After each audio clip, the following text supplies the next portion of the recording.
Well, that was all right. Because we watched Season 8, Episode 12, The Money.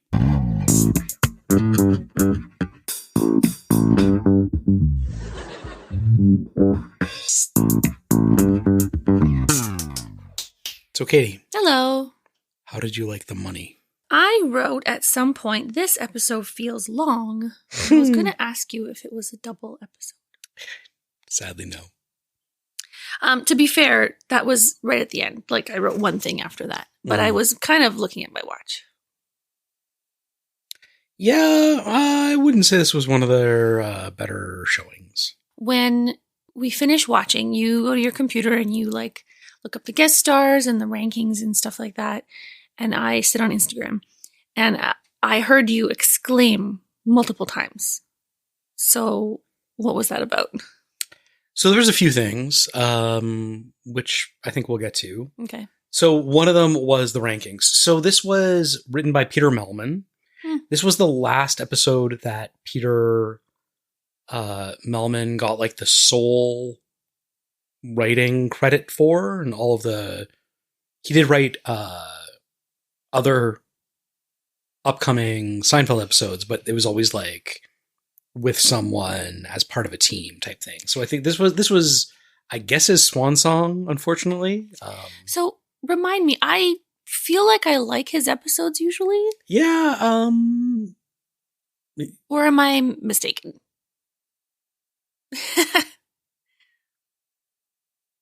No, for the most part, he has some bangers. Yeah. Do you want me to bring up a list? No, I have the impression ready. that I like ones that he's written. Oh, you have them? I don't have a list ready. Okay. So I'm kind of surprised that he wrote this one because it felt like they said, we haven't seen the Seinfelds in a while. Mm. We haven't seen the Costanzas in a while. Let's get them all in here. Let's get a guest star. J. Peterman comes back. Like, how are we going to tie all this together? Yeah, sure. It was directed by Andy Ackerman. It aired on January 16th, 1997. We were going to be on time, but we did not record this episode on time. So it's coming out the day after. But we're recording it. We're recording it on the 16th. We're recording it exactly 28 years later. Oh my God. I guess this episode has some longevity. Pretty much right. We started watching it like at 9. Yeah. Yeah. Maybe we'll release on Fridays now and we'll just watch it on Thursdays. Because I can never seem to get you to record an episode with me. What were you doing last night? I was playing D&D. What were we doing the night before? Not recording an episode. How about the night before that? Not recording an episode. Sounds like you were playing D&D. We were at a hockey game on Tuesday night. That's true. That's what we were doing. A women's hockey game. Sexist. Screen Crush ranked this as the 133rd best episode. Ooh. Vulture, for some goddamn reason, had it as the 62nd best episode. Why? It was just like, this episode's all about money. That's Jerry's true. spending it. George doesn't get it. Elaine loses it from stock options. You could say that about anything. The last one was about a check. Number 1 episode. IMDb ranked this as the 159th best episode, and notably it was the worst ranked episode of season 8. I'm surprised. I'm a little bit surprised because I feel like in hindsight people will remember the Seinfelds and the Costanzas. They always make it better. It's just unfortunately not that good.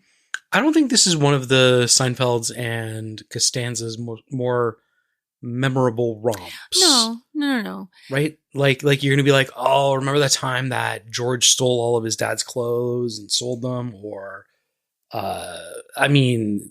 going down to the Pines at Del Mar and Jerry having to wear the glasses because he was all messed up from scuba diving. Mm-hmm. I feel like there are more memorable things that these people have done. I feel like Jerry with his parents was funnier than his parents were. Like when they asked him who canceled at Bally's, and he goes, Carrot Top? We can only stay for 4 days. Oh, no. Yeah. So who are the guest stars? Indeed. So, well, somewhat famously, this episode guest starred Sarah Silverman, somewhat underutilized. Oh, yeah. I feel like, so she played the role of Emily. Sarah Silverman, obviously known, fantastic stand-up comedian in movies such as Wreck-It Ralph. She had her own television series, The Sarah Silverman Program. She was a cast member of SNL. She was a voice on Futurama. There was a lot of returning stars. There was John O'Hurley, Liz Sheridan, Barney Martin, Jerry Stiller, Estelle Harris, and Sandy Barron playing Jack Klompus. Now, I have a question. Do you think that Jack Klompus was giving his A game? Yeah. I mean, he had his big smile. He was right in Jerry's face. He brought up the pen a lot. So, before filming, okay, Jack did he drive his car into a swamp? No. Sandy Barron was found on the lot unconscious. Oh my God. He slipped into a coma, and then they were like trying to rewrite the script to like have somebody else play the same part. Oh my God. He came out of the coma and insisted on filming after like literally days away from being in a coma. He's on the set filming. What? And I think he was one of the like that was a classic Jack Klompus. Like he was giving energy. He was giving back and forth. He was to Jerry. muddy at one point. Yeah. Was he? I assume he's now passed, but was he okay after that? He was. This was the last appearance of Sandy Barron in Seinfeld. Unfortunately, I think a pretty good foil to Jerry. The whole like. They brought up, I wrote in one of my notes, they brought up a couple of like throwbacks to previous episodes. Like, Morty Seinfeld brings up like, the check in the bodega. Jack Klompus brings up like the pen a couple of times. Yeah. There was good nostalgia to better episodes.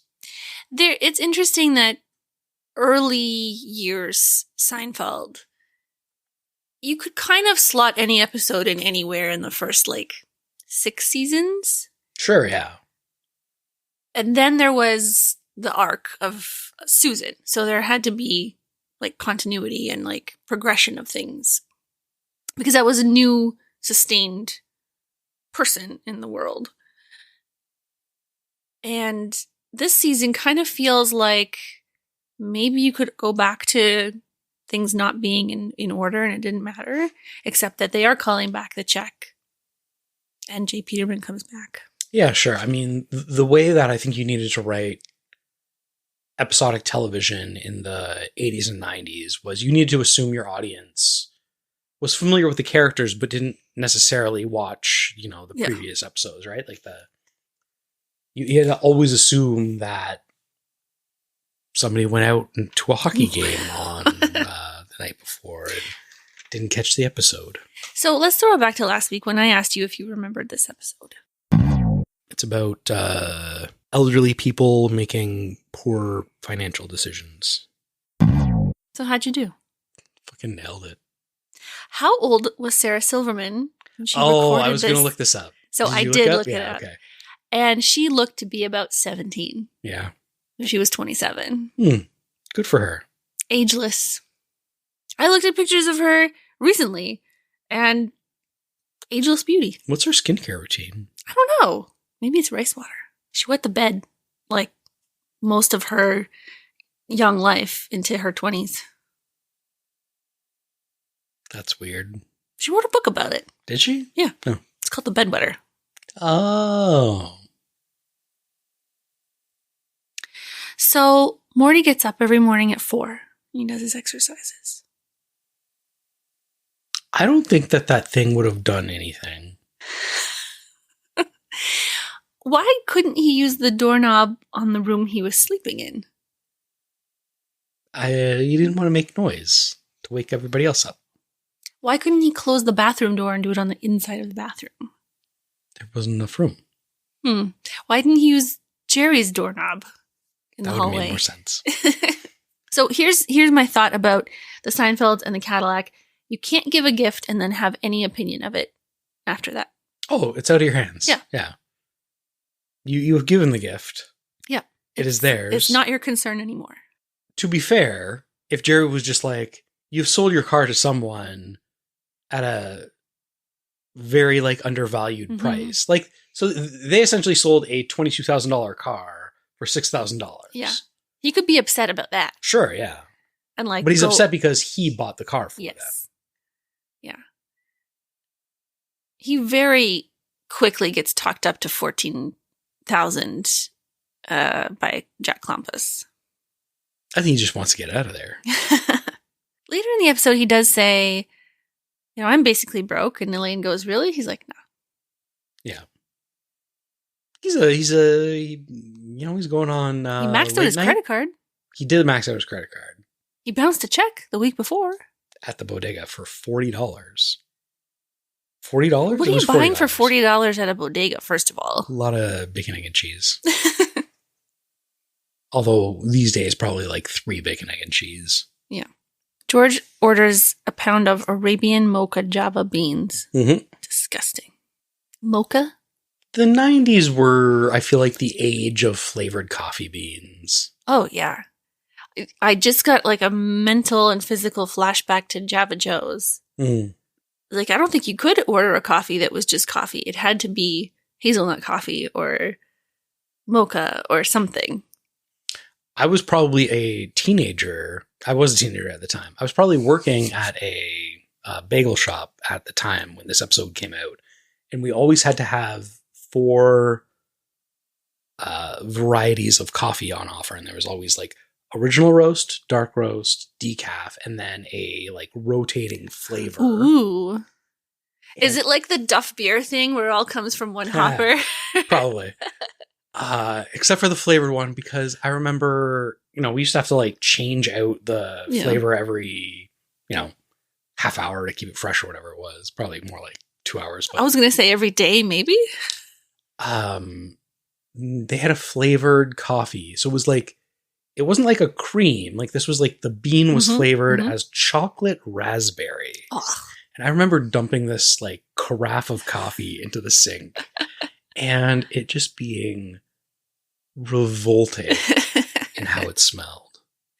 Did many people get the chocolate raspberry? I remember arguing with a customer one time because we had something else. They were like, oh, you don't have chocolate raspberry? And I was like, oh, that's the worst. And he was like, oh, no, it's the best. I was like, no, you're wrong. I wish I knew you in your bagel shop days. Mm. Did you have a lot of people stopping in to get breakfast on their way to work? I didn't work. Oh, I guess not. Yeah. Yeah. Cause I was a high school student. So I worked more, afternoons and evenings on weekdays, but I worked the weekends. Yeah. Did you have like deals at the end of the day? We would give, so the requirement to get free bagels at the end of the day, because we were told at the end of the day, whatever is left, put it in a garbage bag and throw it in the dumpster. Okay. So nowadays, thankfully, I'm sure there's some like food bank hookup. So at the end of the day, basically like charities would just show up and be like, give us whatever. But oftentimes they would be like, we don't want weird bagels. So they would be like, get a whole bunch of blueberry bagels left over. Yeah. So they would be like, just give us the like plains and whole wheats and, Yeah. But then if like my chest freezer at the time was full of dry turkey on a blueberry bagel. I do remember I once, a man came in, he ordered tuna salad with tomatoes. Okay. On a cinnamon raisin bagel. And then came back in and was like, these tomatoes are no good. Did he also order a chocolate raspberry coffee to go with it? Oh, no. I wish he did. This really makes me want to have a jalapeno cheddar bagel. Mm. So I was, you can cut this out, but I was when you asked me to go buy bagels this weekend, I was thinking about that, and the smell from Kettleman's doesn't evoke any nostalgia for me. It's a total. That's good, right? Well, probably, but like it is a totally distinct smell, and I was wondering if it was because the bagels at the Great Canadian Bagel Company were in a steam oven instead of like boiled and then put in the wood oven. So it's like totally different. Maybe you are getting the wood oven smell at Kettleman's. Yeah, it's true. It's not like when I worked at Colonel's, the popcorn store, and had to scrape stepped on, mashed up popcorn out of the tile grout at night when I was cleaning up. You get that a lot at Kettleman's? And for years, I couldn't eat popcorn because it was revolting to me. Popcorn is, like, I want to say a D-tier snack. Smart food? I don't know. You make kettle corn, and it is very good. That's D-tier? I don't like popcorn. I wouldn't choose it first. But if there's popcorn, it will be eaten. But it's so contingent on topping. Remember we bought that movie popcorn for our kid's birthday? And it was so buttery and so salty. And those kids threw it all over this room. And it was trash. It was so stale. Yeah, that's probably why they tossed it in the air like confetti. Probably because they're idiot kids. Those are our child's friends you're talking about. Prove me wrong, children. If you listen to this podcast, prove me wrong. I think you and our kid weren't home when I was vacuuming after that party. And I was screaming. There was popcorn in so many places. It was like sand in your crack at the beach. It was like between and under every couch cushion. And like under everything I lifted up, there was popcorn. I don't know what they did down here. What are you doing at the beach? So, I was thinking about this episode and what's memorable, what's iconic. And one of the things, and one of the terms I think that was coined from this episode was, the Jimmy legs. Because Kramer says, that. That's new from this? I feel like they've said it before. Really? In Seinfeld? Yeah. I think Kramer was talking about Emily having the Jimmy legs. Okay. And then Frank says she has the Jimmy arms. Mm-hmm. Was it a phrase before? I don't think so. I think this was what coined it. But if you watch the cold open again, Sarah Silverman was just like assaulting Michael Richards' face with her arms. Yeah. I mean, we don't see waist down. We don't know what's going on down there. I think the standards and practices wouldn't have let us see what's going on waist down. I have a problem with this episode. And it's just one? The map graphic that they kept Queens showing. To yeah. What was in Florida? Queens to Del Boca Vista or Boca Raton Boca Raton, Florida? Yeah. We didn't need to see it, and we didn't need to see it 4 times. You wouldn't have known where Jerry was going. You might have thought he was going to New Jersey. Yeah.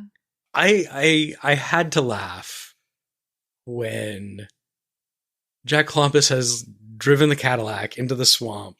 He calls Jerry. Jerry drops everything and flies down. What took you so long? Yeah. And he's still there. Like, you're telling me that Jack Klompus didn't shower? How much time has passed? 6 hours? This is America. You can get on one of 15 daily flights from New York to Boca Raton. Okay, it's taking at least 3 hours to get there. The flight alone has got to be 4 hours. The drive to the airport's got to be another hour. The drive from the airport's got to be another hour. We're talking 6 hours. When is he driving this Cadillac into the swamp? He was stuck in the swamp, so he had to wait to get rescued and pulled out of the swamp for a couple hours. Alligator Alley. Yeah. I did laugh again when Kramer phones Bally's to ask Jerry for his shoe shine kit because he hides it on him. And there's no Jerry Seinfeld's registered at the hotel. And Jerry's explanation as well. I couldn't stay under my own name. What name did you use? Slappy White? It's a good name. Of all the things that Jerry's going to hide from Kramer when he's gone, his shoeshine kit. I also laughed when J. Peterman came back and he said, "This dry air is curing me like a Black Forest ham." He's a good character. It's good to have him back. Good lines, yeah. That's all this is, really. It's like funny vignettes sloppily stitched together. Like when George comes to talk to his parents and then Kramer just pops out of the kitchen. Yeah. And they're really strongly hinting at a throuple. Or when George comes back and Kramer's washing dishes while he's talking and he just has that like moment of irritation. It's good. There's like little good bits. Wrapped up in a sandwich. When George is talking to Elaine, he's complaining about his parents. And she goes, "Well, I have a bit of a dilemma." He goes, No, we're staying on me. Like this is what I miss. The good Seinfeld episodes, they don't cut from this to that with a map graphic. They're sitting there talking to each other. And there's good dialogue. And this episode is full of gags. What do you think the internal problems were that plagued? With Aunt Baby? Why do they keep calling her Aunt Baby? Baby can't be her name. She had problems. Internal. Oh, I did look up, so in the end, the Seinfelds sell their condo, I guess, and get an Airstream trailer and hook it up to the caddy. Right? Yeah, I don't remember that. This is 1997, right? Sure, yeah. Around there. An Airstream in 1997, fully decked out, would have been $140,000 in 1997 money. And a condo average in Florida was $270,000. So they're downsizing to a trailer to spite Jerry because he bought them back the Cadillac he bought them. Well, they're also saving money. It was too much home, right? It's too much car, it's too much home. And I guess the flip side of that is Frank and Estelle, who go to Florida and immediately get on each other's nerves and move back. I assume because they have less home in Florida. Right? They're closer together. Well, there was the bums sleeping in the cars. I mean, at least the caddy has a roomy backseat for Jerry to sleep in, and technically it's his car. I did notice that he was sleeping with the windows down. I guess it's Florida, so it's hot. Yeah. But you're going to get lizards in there and all manner of things. I do think the last time I slept in the car, I just reclined the front seat back. Why'd you sleep in your car? When was the last time you think I slept in my car? Before we knew each other? Yeah, I mean, I was probably drunk. I have had a nap in the car while driving across the continent by reclining my seat, but it was like for 15 minutes. Yeah, you didn't climb into the back seat. Curl up? No.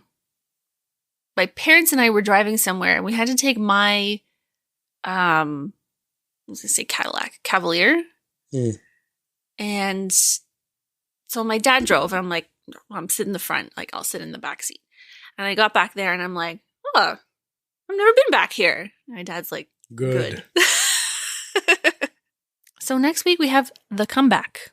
This is guest starring Kim Kardashian, right? I think she got some cum on her back.